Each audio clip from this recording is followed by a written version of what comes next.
سورہ تغابن میں ایمانی مباحث اور یہ جامع ترین صورت ہے، لیکن ایک بات یہ ہے کہ سورہ حدید کے بعد نمبر 2 میں سمجھتا ہوں کہ یہ سورہ مبارکہ بھی اللہ نے مجھے عطا کی ہے۔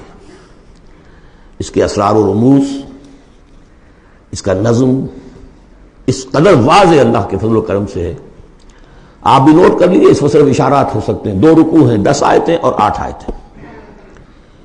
پہلے رکوع کی 10 آیتوں میں 7 آیتوں میں نریشن ہے ایمان کی، ایمان یہ ہے یہ ہے یہ ہے یہ ہے، اور 3 آیتوں میں بڑی زوردار دعوت ہے، پس لاؤ ایمان، مانو ان باتوں کو۔ دوسرے رکوع کی 8 آیتوں میں سے پہلے 3 میں ایمان کے ثمرات بیان ہوئے، پہلے 5 میں ایمان حقیقی اگر ہے تو اس کا یہ ثمرہ ہے، یہ ثمرہ ہے، یہ ثمرہ ہے۔ اس درخت میں اگر آم کا درخت صحت مند ہے تو آم لگتے ہیں کہ نہیں؟ تو ایمان کا درخت صحت مند ہے اگر تو اس میں کوئی ثمرات لگیں گے، کوئی پھل لگیں گے کہ نہیں؟ یا ٹھونڈی ہے؟ تو وہ درخت، وہ پھل کون سے ہیں؟ کچھ داخلی پھل ہیں جو انسان کے اندر کھلتے ہیں پھول، کچھ باہر ہیں جو ظاہر ہوتے ہیں، اور پھر آخر میں 3 آیتوں میں زوردار دعوت ہے کہ ان تقاضوں کو پورا کرو۔ بسم اللہ الرحمن الرحیم، یسبح للہ ما فی السماوات و ما فی الارض۔ یہ تیسری مرتبہ یسبح آ گیا، ایک مرتبہ سورہ جمعہ میں، ایک مرتبہ سورہ حشر میں آ چکا تھا، یسبح لہ ما فی السماوات والارض، وما فی کے تکرار کے بغیر، دوسری مرتبہ سورہ جمعہ کے شروع میں، تیسری مرتبہ یہ تغابن۔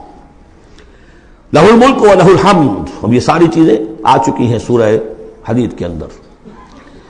بادشاہی بھی اسی کی ہے، حمد بھی اسی کے لیے، وہو علی کل شیء قدیر، وہ ہر چیز پر قادر ہے۔ هو الذی خلقکم، اسی نے تمہیں بنایا ہے نا، فمنکم کافر ومنکم مومن۔ تو کتنی عجیب بات ہے کہ تم میں سے کوئی مومن ہے، کوئی کافر ہے، بنانے والا تو سب کا ایک ہے۔ سب کو مومن ہونا چاہیے، سب کو اس کا شکر گزار ہونا چاہیے، سب کو اس کے سامنے جھکنا چاہیے، لیکن واقعہ یہی ہے، هو الذی خلقکم، اس نے بنایا تم سب کو، فمنکم کافر ومنکم مومن، واللہ بما تعملون بصیر، اور جو کچھ تم کر رہے ہو اللہ دیکھ رہا ہے۔ اس میں بڑا ایک یوں سمجھیے کہ بڑی دھمکی ہے، اللہ دیکھ رہا ہے، یعنی یہ کہ جو بھی اس کی مخلوق میں سے اس کا کفر کرے پھر اس کے ساتھ وہ نمٹے گا اس سے۔ واللہ بما تعملون بصیر، ہم تمہیں دیکھ رہے ہیں، تمہاری حرکتیں ہماری نگاہ میں ہیں۔ کیا مطلب ہوتا ہے اس کا؟ خلق السماوات والارض بالحق، اس نے آسمان اور زمین پیدا کیے ہیں ایک پرپس کے ساتھ، باطل نہیں ہے یہ تخلیق، عبث نہیں ہے یہ تخلیق، حق کے ساتھ، با مقصد، با نتیجہ، اور خاص طور پر تم اس کی کریشن کا کلائمیکس، وَصَوَّرَكُمْ فَأَحْسَنَ صُوَرَكُمْ، اور تمہاری جو نقشہ کشی کی ہے تو کتنی عمدہ کی ہے۔ انسان کا جسم، اس کا اریکٹ پوسچر، پھر کس طریقے سے جو اس میں جنسیں بنائی گئی ہیں، کس قدر کامل ہم آہنگی ہوتی ہے، پھر چہرے پہ جو نقش و نگار ہے، ایک ایک چیز پر غور کرو۔ فَصَوَّرَكُمْ وَأَحْسَنَ صُوَرَكُمْ، بہترین صورت بنائی تمہاری۔ وَإِلَيْهِ الْمَصِيرُ، اسی کی طرف لوٹ کر بھی آنا ہے۔ یہ سب کچھ بنا کر ایسے نہیں چھوڑ دیا تمہیں، تم اتنی گھٹیا شے نہیں ہو کہ بس اٹھا کے پھینک دی، نہ کھلونا ہو کہ کھیلے اور بس اس کے بعد جی اٹھتا گیا۔ یہ ایک سیریس کریشن ہے، پرپس فل ہے، نتیجہ نکلے گا۔ اب دیکھیے، ایک آیت میں جمع کیا ہے وہ تمام جو ایمانیات، ایمان بالعلم، علم خداوندی کا جو ایمان ہمارا ہونا چاہیے۔ آپ کو کئی آیتوں میں ملے گا قرآن میں بہت سے مقامات پر، یہاں ایک میں 3 ڈائمنشنز دی ہیں۔ یعلم ما فی السماوات والارض، ایک ڈائمنشن، وہ جانتا ہے جو کچھ آسمان میں ہے، جو کچھ زمین میں ہے۔ کیا باقی رہ گیا؟ لیکن سیکنڈ ڈائمنشن، وَيَعْلَمُ مَا تُسِرُّونَ وَمَا تُعْلِنُونَ، وہ بھی جانتا ہے جو تم چھپاتے ہو اور وہ بھی جانتا ہے جو تم ظاہر کرتے ہو۔ تیسری ڈائمنشن اور آئی، وَاللَّهُ عَلِيمٌ بِذَاتِ الصُّدُورِ، سینوں کے اندر جو کچھ ہے وہ پنہاں ہے، وہ بھی اللہ جانتا ہے۔ میں کافی عرصے تک متردد رہا کہ یہ تو پھر تکرار ہو گئی، جو کچھ ہم چھپاتے ہیں وہی ہمارے سینے میں ہے نا، اور تکرار محض کلام کا عیب ہے۔ یقیناً یہاں کوئی اور بات ہونی چاہیے۔ تو جب انکشاف ہوا کہ اس سے مطلب ہے even your sub conscious mind which even you don't know yourself, what is lurking in the subconscious mind، تمہارے تحت شعور کے اندر جو طوفان اٹھتے رہتے ہیں اللہ تو ہم سے بھی واقف ہے. He knows you through and through. وہ تمہارے جین سے واقف ہے. هو عالم بكم اذ انتم اجنة في بطون امهاتكم، اپنی ماؤں کے پیٹ میں جنین کی شکل میں تھے، اللہ تب بھی جانتا تھا تمہیں. تو وہ تو تمہارے سب کانشیس مائنڈ، تم نہیں بات جانتے رہے، تمہیں نہیں معلوم. تم بسا اوقات دھوکہ کھا جاتے ہو. تمہارا تحت الشعور جو ہے وہ تمہیں دھوکہ دیتا ہے، لیکن اللہ اس سے بھی واقف ہے. الم یاتکم نبأ، اب 4 آیتیں ہو گئی ایمان باللہ پر، اگرچہ اسی میں مضمر ہے ایمان بالآخرہ بھی، بعد بھی. 2 آیتیں ایمان باللہ پر. الم یاتکم نبأ الذین کفروا من قبل، کیا تمہارے پاس خبریں آ نہیں چکی ہیں ان لوگوں کی جنہوں نے کفر کیا تھا پہلے؟ قوم نوح، قوم ہود، قوم صالح، پورا مکی قرآن پڑھ چکے ہو نا. اب تو ہم نزول کے اعتبار سے بھی بات کہہ سکتے ہیں، اب اپنے اس دورہ قرآن کے اعتبار سے بات کہہ سکتے ہیں، سارا مکی قرآن پڑھ ہی لیا تقریباً. الم یاتکم نبأ الذین کفروا من قبل، کیا آ نہیں چکی تمہارے پاس خبریں ان کی جنہوں نے کفر کیا تھا پہلے؟ اب اس کا تجزیہ کیا ہے. فذاقوا وبال امرہم، انہوں نے اپنے معاملے کی سزا چکھ لی، دنیا میں ہلاک کر دی گئی. وَلَهُمْ عَذَابٌ عَلِيمٌ، اور ابھی ان کے لیے عذاب علیم منتظر بھی ہے. ابھی تو عالم برزخ میں ہے نا، عذاب علیم جو آخرت کا ہے وہ تو ابھی منتظر ہے. اعد اللہ لہم عذابا علیما، اللہ تیار کر کے رکھا ہوا ہے. تجزیہ اگلی آیت میں، ذالک بأنہ کانت تأتیہم رسلہم بالبینات، یہ اس لیے ہوا کہ ان کے پاس ان کے رسول آتے رہے واضح نشانیاں لے کر، واضح نشانیاں، واضح معجزے بھی اللہ نے جس کو دیے. فقالوا، تو انہوں نے کہا اب بشر یہدوننا، کیا بشر انسان ہمیں ہدایت دیں گے؟ فکفروا، اس پر کفر کیا انہوں نے. وتولوا، اور رخ پھیر لیا، گردن موڑ لی. واستغنى اللہ، اللہ بھی غنی ہے، اللہ تو غنی ہے ہی ہے. واللہ غنی حمید، اللہ غنی ہے، حمید ہے. اللہ نے بھی کہا دفع ہو جاؤ، جدھر جانا جاؤ. اب یہاں آیا بہت باریک نکتہ، شاید آپ کو بھی وہ برا لگے، اچھا نہ لگے. دیکھیے، ایک ہی بیماری ہوتی ہے، وہ کبھی کسی شکل میں ظہور کرتی ہے، کبھی کسی شکل میں ظہور کرتی ہے. وہی کینسر ہے، اس کی کسی جگہ کا جا کر کوئی سیکنڈری بنے گی تو اس کی کچھ اور شکل ہو جائے گی، کسی اور ٹشو میں کسی اور جگہ جائے گی تو اور شکل ہو جائے گی. بیماری یہی ہے کہ جب رسول آتے تھے تو لوگوں نے کہا یہ تو بشر ہے، رسول کیسے ہو سکتے ہیں؟ سمجھ میں آ رہا ہے؟ یہی بیماری آئی بعد میں، جس کو رسول مان لیا، یہ بشر کیسے ہو سکتے ہیں؟ کوئی فرق ہے اس میں؟ وہاں بشر سامنے تھا، ہاتھ پاؤں والا، اس کا بیٹا ہے، اس کا پوتا ہے، اس کا پڑپوتا، ہم جانتے ہیں اس کو کون ہے، یہ وہی تو ہے نا. بشر سامنے تھا. بشریت کی بنا پر رسالت کا انکار، نبی کیسے ہو سکتا؟ اور جس نے نبی مان لیا خدا بناؤ، یا تو اس کو خدا کا بیٹا تو بناؤ کم سے کم، اور نہیں تو کم سے کم بشریت سے تو نکالو اس کو. ایک ہی مرض ہے، ایک ہی مرض ہے. آخر یہی کوئی تو وجہ ہے نا، قرآن کتنی دفعہ کہلواتا ہے قل انما انا بشر مثلکم یوحی الی انما الہکم الہ واحد. آخری آیت ہے سورہ کہف کی. اے نبی کہیے، ڈنکے کی چوٹ کہیے کہ میں ایک بشر ہوں تمہاری طرح کا. ہاں وہی ہوئی ہے مجھ پر کہ تمہارا الہ تو ایک ہی ہے، اور وہ الہ اللہ ہے. فمن کان یرجو لقاء ربہ فلیعمل عملا صالحا ولا یشرک بعبادۃ ربہ احدا. البتہ ایک دوسری انتہا بھی ہمارے ہاں ہے. کچھ لوگوں نے اس نقطے کو ایمفیسائز کرنے کے لیے، جیسے ہم بھی کبھی کسی بات پر زور دینے میں کبھی کوئی لفظ ذرا مناسب سے ہٹ کر غیر مناسب لفظ ہم استعمال کر بیٹھتے ہیں. ہمارے بزرگوں سے بھی ہوا، کسی نے کہا بڑے بھائی بنا دیا، کسی نے کوئی اور مثال دے دی. ایسی بات بھی نہیں ہے. نبی کے بعض خصائص ایسے بھی ہیں کہ جو واقعتاً عام بشر کے نہیں ہیں. یہ حدیث بھی تو محمد رسول اللہ کی صلی اللہ علیہ وسلم، کہ جب آپ سے یہ شکایت کی لوگوں نے، حضور آپ 100 میں وصال رکھتے ہیں، ہمیں نہیں رکھنے دیتے، ہمیں منع کرتے ہیں. آپ 100 میں وصال یہ ہے کہ آج روزہ رکھا اور اس کو آج شام کو افطار نہیں کیا، پھر رات چل رہا ہے وہ روزہ، اگلا دن بھی، تو 2 دن کا صوم وصال ہو گیا، اگلی روز شام کو جا کے کھولا، یہ صوم وصال ہے۔ پھر 3 دن کا، 4 دن کا آپ تو رکھتے ہیں، ہمیں اجازت نہیں دیتے۔ فرمایا ایکم مثلی، تم میں سے کون مجھ جیسا ہے؟ ابھی تو عند ربی، میں اپنے رب کے پاس رات گزارتا ہوں، وہ یطعمنی ویسقین، وہ مجھے کھلاتا پلاتا ہے۔ تو بعض پہلو ہے، نبی اپنی پشت سے بھی دیکھتا تھا صلی اللہ علیہ وسلم، ہم تو نہیں دیکھتے، تو خصائص ہیں۔ پھر نبی کو ساری سیر کرا دی گئی، آسمانوں کی، زمین کی، کہاں لے گئے؟ عند سدرۃ المنتہی، عندہا جنت المأوی، اذ یغشی السدرۃ ما یغشی، ما زاغ البصر وما طغی۔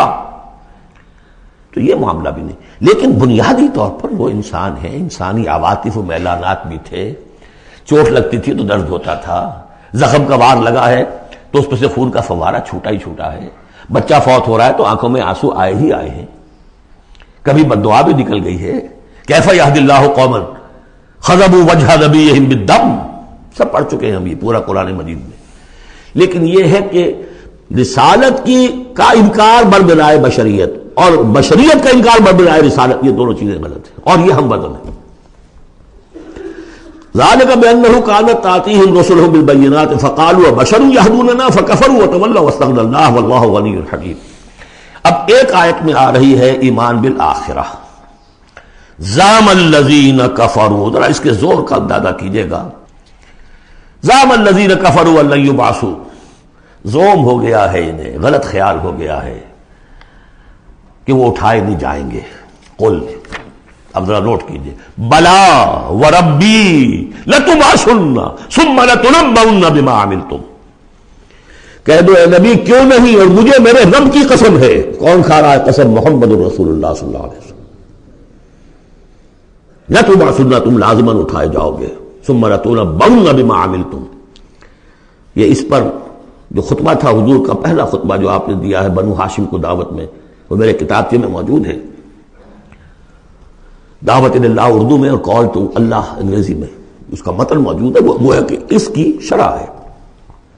واللہ لتموتن کما تنامون ثم لتبعثن کما تستيقظون ثم لتجزون بالاحسان واحسانا، واللہ لتموتن کما تنامون، خدا کی قسم تم سب مر جاؤ گے جیسے روزانہ رات کو سو جاتے ہو، ثم لتبعثن کما تستيقظون، جیسے روزانہ صبح کو بیدار ہو جاتے ہو ایسے اٹھا لیے جاؤ گے قیامت کے دن، ثم لتحسبن بما تعملون، پھر تمہارا حساب کتاب لیا جائے گا جو تم نے عمل کیا ہے، ثم لتجزون بالاحسان احسانا وبالسوء سوءا، پھر بدلہ ملے گا بھلائی کا بدلہ، برائی کا بدلہ، وانھا لجنۃ ابدا او لنار ابدا۔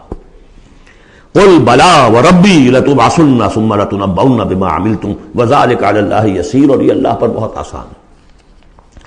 7 آیتیں پوری ہو گئیں، 4 ذات و صفات، 2 رسالت، 1 آخرت۔ اب سنیے، فآمنوا باللہ، یہ فا بہت اہم ہے یہاں پر، بس ایمان لاؤ اللہ پر اور اس کے رسول پر، والنور الذی انزلنا، اس نور پر جو ہم نے نازل فرمایا، واللہ بما تعملون خبیر، جو کچھ تم کر رہے ہو اللہ اس سے باخبر ہے۔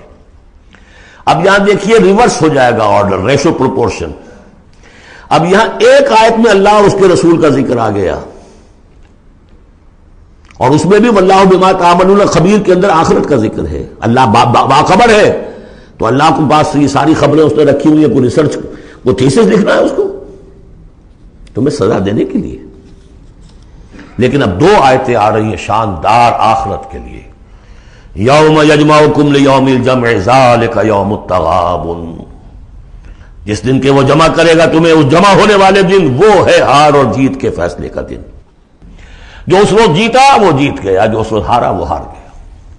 یہ دنیا کی ہار اور جیت کیا ہے؟ کچھ بھی نہیں۔ ایک ڈرامے کے اندر کوئی جیت گیا کوئی ہار گیا، نہ وہ جیت ہے اور نہ یہ ہار ہے۔ اصل جیتا وہ جو وہاں جیتا، اصل ہارا وہ جو وہاں ہارا۔ ذالک یوم التغابن، وہ ہے ہار اور جیت کے فیصلے کا دن۔ ومن یؤمن باللہ، جیت کس کی ہوگی؟ جو ایمان لائے اللہ پر، ویعمل صالحا، اور عمل کرے اچھے۔ اس کی تفصیل کچھ آگے آ جائے گی کیا کیا عمل کرنے ہیں۔ یکفر عنہ سیئاتہ، اللہ تعالیٰ اس سے اس کی برائیوں کو دور کر دے گا، ویدخلہ جنات تجری من تحتہا الانہار، اور ان باغات میں داخل کرے گا جن کے دامن میں ندیاں بہتی ہوں گی، خالدین فیہا ابدا، وہ رہیں گے اس میں ہمیشہ ہمیش۔ ذالک الفوز العظیم، یہ ہے بڑی کامیابی۔ والذین کفروا وکذبوا بآیاتنا اولئک اصحاب النار خالدین فیہا، اور جو لوگ انکار کریں گے اور تکذیب کریں گے ہماری آیات کی، وہ ہوں گے جہنمی اور رہیں گے اس میں ہمیشہ ہمیش، وبئس المصیر، اور یہ برا ٹھکانہ ہے۔ 10 آیات میں ایمانیات ثلاثہ کی بہترین جامع ترین تعبیر، تجزیہ، اور ایک زوردار دعوت ایمان، فآمنوا باللہ ورسولہ۔ اب جو 8 آیات ہیں 5 میں اب ثمرات ایمانی۔ پہلا ثمرہ کیا ہے؟ ما صاب من مصیبت الا باذن اللہ ومن یؤمن باللہ یہد قلبہ واللہ بکل شیء علیم۔ اگر اللہ پر ایمان حقیقت میں دل میں پیدا ہو گیا تو تمہیں معلوم ہے کہ پتہ تک جنبش نہیں کر سکتا جب تک کہ اللہ کا اذن نہ ہو۔ تم پر کوئی مصیبت کیا بغیر اللہ کے اذن کے آ گئی ہے؟ کیا بغیر اس کے علم کے آ گئی ہے؟ اور اگر اللہ کے اذن سے آئی ہے تو تمہارے ایمان کا تقاضا ہے کہ سمجھو کہ اس میں خیر ہی ہوگا، چاہے یہ مجھے اس وقت بری لگ رہی ہے، مجھے اچھی نہیں لگ رہی ہے، خیر ہوگا۔ عسیٰ ان تکرہوا شیئا وہو خیر لکم۔ لہذا بندہ مومن کی زبان پر کیا دل میں بھی کبھی اللہ کے خلاف شکایت کا انداز پیدا نہ ہو۔ یہد قلبہ، تسلیم و رضا، جو اللہ کی طرف سے آئے۔ ہم بھی تسلیم کی خو ڈالیں گے، بے نیازی تیری عادت ہی صحیح۔ نہ شبد نصیب دشمن کے شبد ہلاک تیرت، سر دوستاں سلامت کے تو خنجر آزمائی۔ اے اللہ جو تیری طرف سے خیر، بیدک الخیر۔ یہ تسلیم و رضا ہے، مقام تسلیم۔ علامہ اقبال نے بہت پرشکو انداز میں کہا ہے کہ اقدہا کے مقام رضا کشود مرا، برو کشید ز پیچا کے ہست و بود مرا۔ آدمی میں تکلیف کیوں آئی، اس نے کیا، اس نے کر دیا، یہ ہو گیا تھا، وہ ہو گیا تھا، یہ نہیں کرنا چاہیے تھا، میں نے یہ کام غلط کیا، لگے رہو اسی پیچ و تاب میں۔ بندہ مومن کہتا ہے جو آیا میرے رب کے حکم سے آیا، کوئی بھی ذریعہ بن گیا ہو وہ ٹھیک ہے، اس کے بدلہ لیں وہ ٹھیک ہے، وہ قانون کا معاملہ ہے۔ وَلَكُمْ فِي الْقِصَاصِ حَيَاةٌ يَا أُولِي الْأَلْبَابِ، اللہ کے خلاف شکایت نہیں۔ برو کشید نہ پیچا کہ ہست و بود مرا، یہ ہے، یہ تھا، یہ کیوں ہو گیا، یہ کیسے ہو گیا، اس سارے چکر سے مجھے نکال لیا۔ کس چیز نے نکال لیا؟ کہ اقدہا کے مقام رضا کشود مرا، یہ مقام رضا نے کیسے کیسے میرے عقدے حل کر دی۔ اب میں تفصیل میں جا نہیں سکتا، اس پر میرے بڑے بڑے کیسز موجود۔ یہ بتانا میں بھول گیا ہوں آپ کو کہ وہ جو منتخب نصاب جس کا میں تذکرہ کرتا آیا ہوں، یہ ساری صورتیں ان میں داخل ہیں۔ یہ اس کا چوتھا حصہ جو تھا سورہ صف، سورہ جمعہ، سورہ منافقون، اور یہ سورہ تغابن دوسرے حصے کی صورت ہے۔ یہ ایمان کی حقیقت پر سورہ فاتحہ، سورہ آل عمران کی آخری آیات، سورہ نور کی آیات نور، اور پھر یہ تغابن۔ تو پہلا ہے نتیجہ تسلیم و رضا۔ دوسرا نتیجہ یہ تو اندر نکلا نا، دل کے اندر احساسات ہیں، یہ پھول اندر کھلتا ہے، باہر نظر نہیں آتا۔ باہر نظر آنے والا بڑا پھول کیا ہے؟ وَأَطِیعُوا اللَّهَ وَأَطِیعُوا الرَّسُولَ فَإِن تَوَلَّیْتُمْ فَإِنَّمَا عَلَىٰ رَسُولِنَا الْبَلَاغُ الْمُبِینُ۔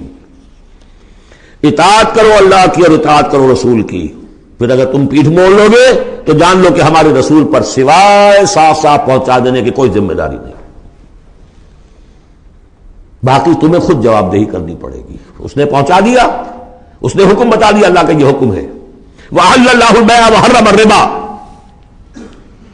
تم پڑے رہو اپنے الجھنوں میں اور اشکالات میں، انما البیع مثل الربا، لیکن احل اللہ البیع وحرم الربا، اللہ نے حلال کیا ہے بیع کو، حرام کیا ربا کو۔ ہو آر یو، یہ ہو آر یو سے مجھے وہ شعر بھی یاد آ گیا ہے جو مقام تسلیم و رضا پر کہا ہے اکبر الہآبادی نے۔ رضائے حق پہ راضی رہ، یہ ہر سے آرزو کیسا یوں ہو جائے۔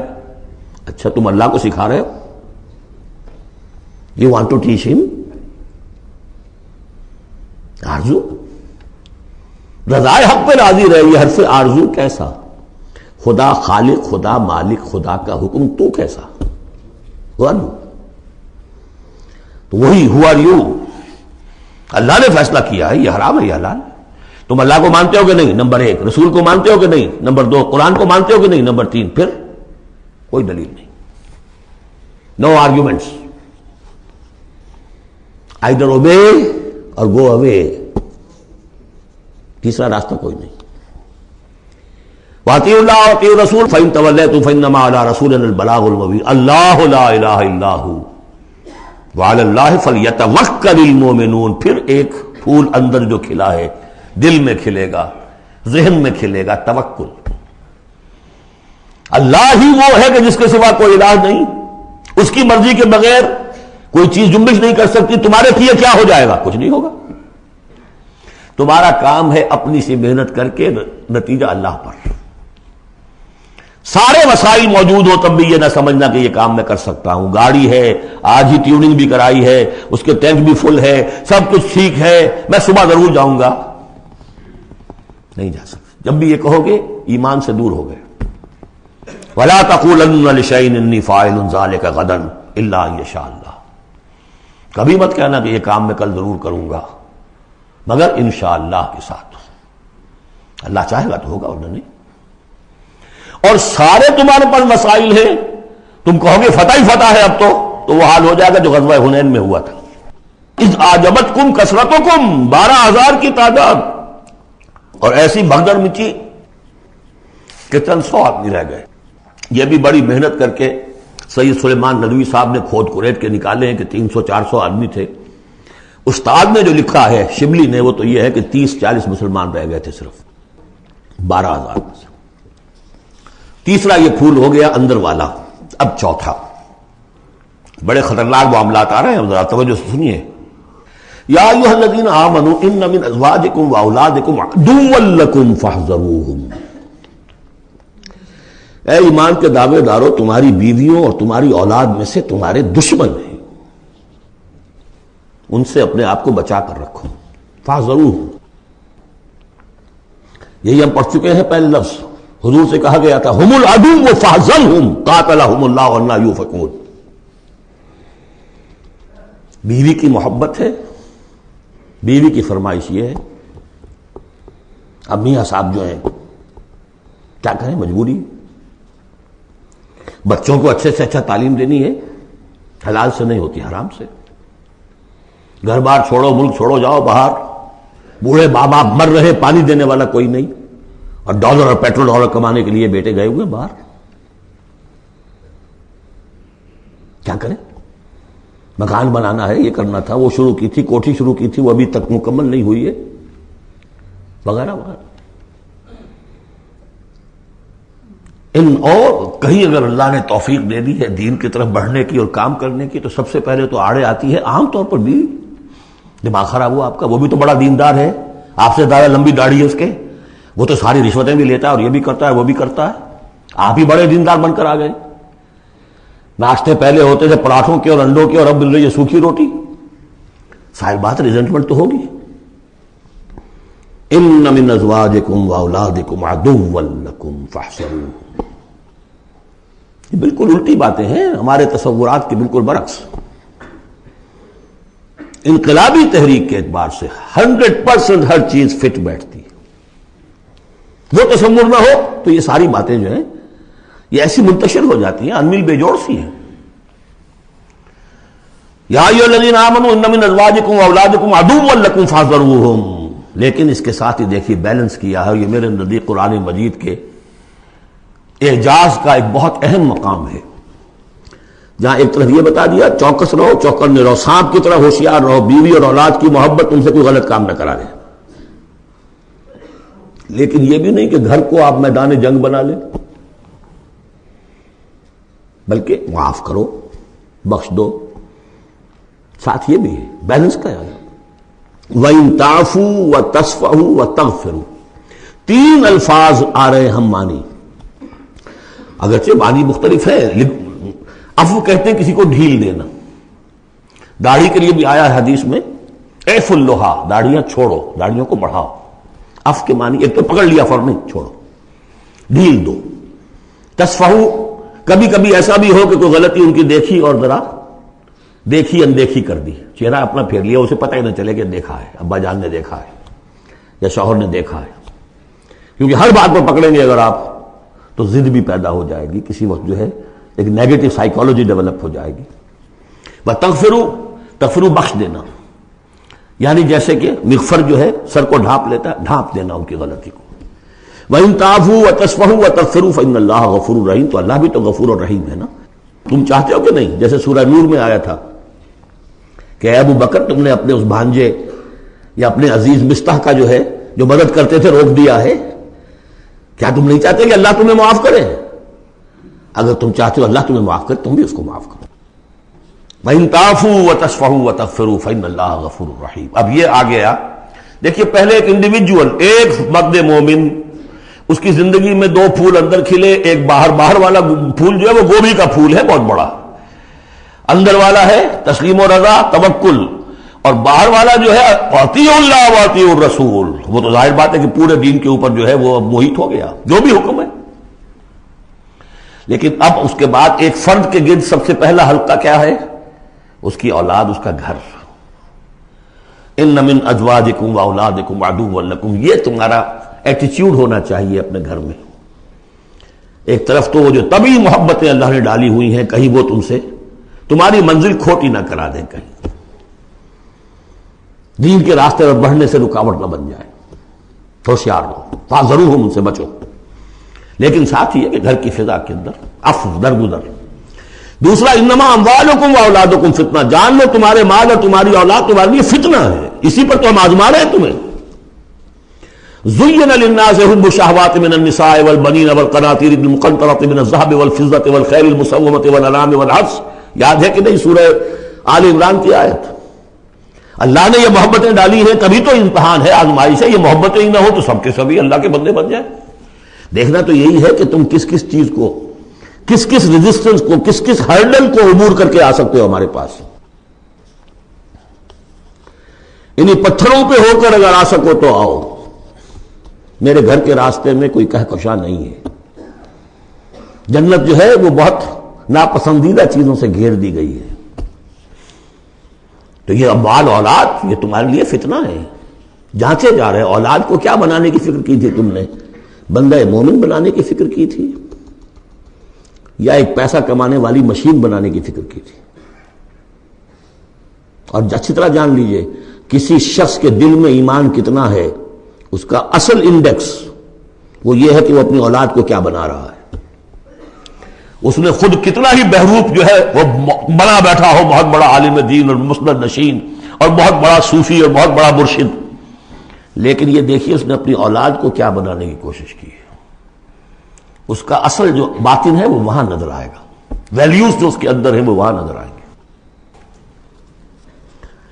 اب آئی تیسری بات،